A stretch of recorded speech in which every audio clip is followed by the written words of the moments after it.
Thank you for joining us this evening, and this will be part two of our new teaching that we're doing on what is a transliteration. And the reason for this teaching is that I think that it would help you and help everyone that's trying to make sure that they are pronouncing the Creator's name accurately, because there's so many different variations that are out there, and it confuses a lot of people, so they don't feel comfortable because they don't have the proper information to have it settled in their own heart of how to pronounce the Creator's name. As I mentioned before, you'll see Jehovah, Yahweh, you'll see Yahuah, and there's a lot of different other ones as well, but there's only one way to pronounce the Creator's name: to transliterate his name from the Hebrew language into using English letters so we can make the same sounds as the Hebrew letters. That's really what a transliteration is all about. I'm going to read my definition that I gave you last time on our session, but I'm going to put this on this recording as well for those who haven't listened to the first teaching that we did on this. But this is what a definition of a transliteration would mean. It is pronouncing a name or word the same as it is spoken in the original language. And of course, if we're talking about Hebrew here, we're talking about the original language that the Father's name was written in, and this would be the Paleo-Hebrew. These are the Hebrew letters. Now, what we want to try to find out is what English letters to use so we can make the same sounds that these Hebrew letters would make. Let me finish my definition. It is pronouncing a name or word the same as it is spoken in the original language, using the letters of the second language to make the same sounds as the original language. That's the definition of a transliteration. Of course, a translation, the word of what translation means would be to, if that name or word has a meaning to it, then you would give the meaning of that name or word from the first language into the second language, so you would understand, what that name meant or the word meant. Now, in our last session, we discussed that the correct way to pronounce the Creator's name, and I showed you the modern Hebrew script and the ancient Paleo-Hebrew, and again reminding you that Hebrew reads from right to left. We talked about the first two letters of the Creator's name would be pronounced as Yah and not in Ye, as sometimes you might see if you were to look up in a concordance, like a Strong's Concordance, and if you were to look up the word Lord, because we know that Lord has been used as a substitution for the Creator's name in our English translations, and it would refer you to the Hebrew number 3068, which would give you the Creator's name.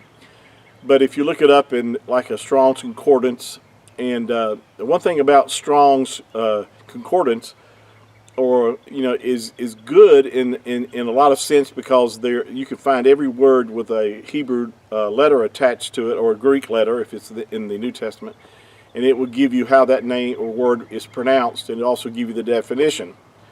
But the problem with it is that it's based upon the modern, or let me say the Masoretic text, which is that use vowel points to change the way that words or names were pronounced. That's why you might see it, the Creator's name pronounced as Yehovah. Now, there is no way the Creator's name is pronounced Yehovah. Only it is by modern usage of vowel points, which changes the way that his name, the Creator's name, was pronounced. Now, you might say, well, what's the big deal about pronouncing his name correctly? Well, how would you like your name, if your name was Bill, how would you like to be called Larry, or some other name that really has no sound near to the way that your name should be pronounced? It's important because we want to give honor to the most set-apart name of the Creator of the universe. His name is declared to be holy, or that word actually means set apart, unique. It's an awesome name. It's a name that's to be revered. It's a name that we're to love. It's a name that we're to honor. That's a name that we're to praise. That's the name we're to call upon. So it is important to know, so you have confidence. And when you do have confidence, then you're going to use his name more often. you're not going to be hesitant about using his name because you're not really sure if you are pronouncing it correctly or accurately. So going back to the first two letters, we know that the first two letters are pronounced as Yah. We talked about that the Father's name, the Hebrew reads from right to left. The first two letters are pronounced as Yah. In the English letters, we would use the YAH, which would give us what these two letters would sound like. Now we know that for sure because we know that the ancient Hebrew word phrase Hallelujah or Hallelujah in modern terms, the letters of the Creator's name, the last two letters in the phrase Hallelujah is the Yod and the Hey. This is a modern Hebrew script here that gives you the pronunciation with the English letters of Yah. So when you're saying Hallelujah, you are saying praise unto Yah or Yahuah. Yahuah being his whole name pronounced out with the four letters instead of the two. So I wanted to show you that so you make sure that you understand that the Creator's name could not be Yehovah. It's Yahuah. Now, where the third letter comes into a lot of controversy about this third letter here, simply because most people don't understand that, because they're using modern Hebrew, this letter that looks like a hook or a nail is referred to in modern Hebrew as the letter Wah or Vav. That's where you get the W sound or the V sound.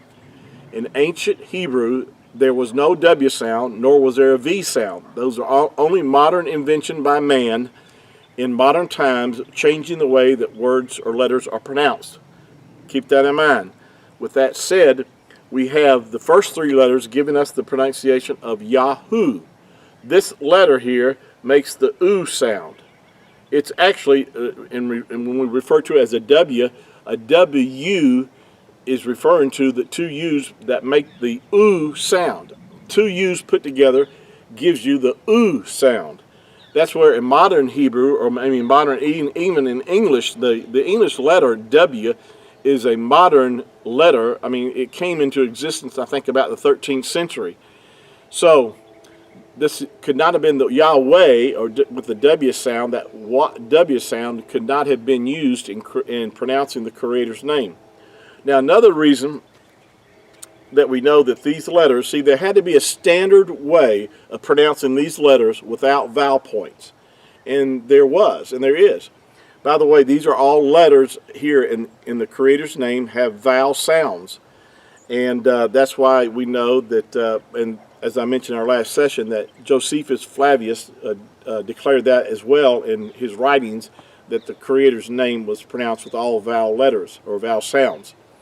And we know that as you sound his name out. Now, we know, again, going back to the third letter here, being the sixth letter of the Hebrew alphabet, which is referred to in modern time as a Wah or a Vav. And that's why the pronunciation of Yahweh is totally inaccurate, totally not correct, and because there could not be that W sound. This letter in ancient Hebrew without vowel points made the U sound. And to support this, there's a lot of different words that were originally, well, let me give you this is like the pronunciation of the word Yahudah. Now, that's the way that you would pronounce it. Now, in our English, we say Judah, which is totally inaccurate because there's no J sound in ancient Hebrew. But the word Judah in our English word would have been pronounced Yahudah. Now, most people won't argue with that fact that it's Yahudah and it's not Yahwada. See with the W, it's not Yahwada. In other words, the third letter would not make which is referred to as a U sound, not a W, not a Wa. It would not be pronounced Yahwada. It would have to be pronounced Yahudah. Yahudah. The only difference between Yahudah, which is the tribe of Judah that we use in English terms, and the only difference between Yahudah and Yahuwah's name is the letter D in our English word, but it's the letter Dalet or Dal in ancient Hebrew. And if you remove the D out of Yahudah, you have the pronunciation of Yahuah. So another word that see, like I said, this third letter had to have a standard way of being pronounced. Give you another example. The word ruach in ancient Paleo Hebrew is spelled resh, u. See, that's the second letter. Ruach. See, the second letter cannot be spelled with a W sound nor a V sound. So just to show you that this letter in ancient Hebrew had a standard pronunciation of u, doesn't make a W sound nor a V sound. Another word would be, which in modern Hebrew, the word shalom. But in ancient Hebrew, that word was pronounced shalom. That letter that makes up the word in the word which in modern Hebrew is referred to as an O, but it's only because of vowel points do we have the O sound. It's pronounced, really, to be more accurately, would be shalom. In ancient Hebrew, and this you might want to make a note of this, in ancient Hebrew the letters W, E, J, I, O, and V sound doesn't exist in ancient Hebrew hieroglyphics. It does not exist. Those sounds can only be made with modern Hebrew with vowel points. You don't even make the J sound now. It's still not even in modern Hebrew. But again, going back to certain letters, the only way you could get a W sound or a V sound is to add the vowel points around the letter itself to give that sound. So far we've got a transliterating the Creator's name. These first three letters here, going from right to left, is going to give you Yahuah. Yahuah. Another verification of this, even the Prime Minister of Israel, Benjamin Netanyahu, what's his last three letters? Yahuah. And I've seen him, and I've actually seen his name written on billboards in Israel without vowel points. So you didn't need the vowel points to get the Yahuah pronunciation. They're spelled with the modern Hebrew, the three letters. Yahuah would give you the sound. These three letters here, the Yod, Yod, and the Hey, and the Uah would give you Yahuah. And even Benjamin Netanyahu's name is pronounced the same with the three of the four letters of the Creator's name.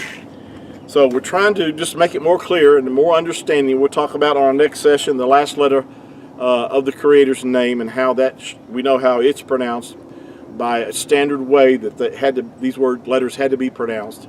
Making vowel sounds, Yahuah is the way that our Creator's name is pronounced. I hope this has helped you. Thank you for letting me know that, and I appreciate your support. Thank you for just encouraging me with your kind words and comments. I appreciate that. And Yahuah blessing be upon you, and thank you for our session together. I want to say Baruch haba Hashem Yahuah, which in Hebrew means blessed is he who comes in the name of Yahuah.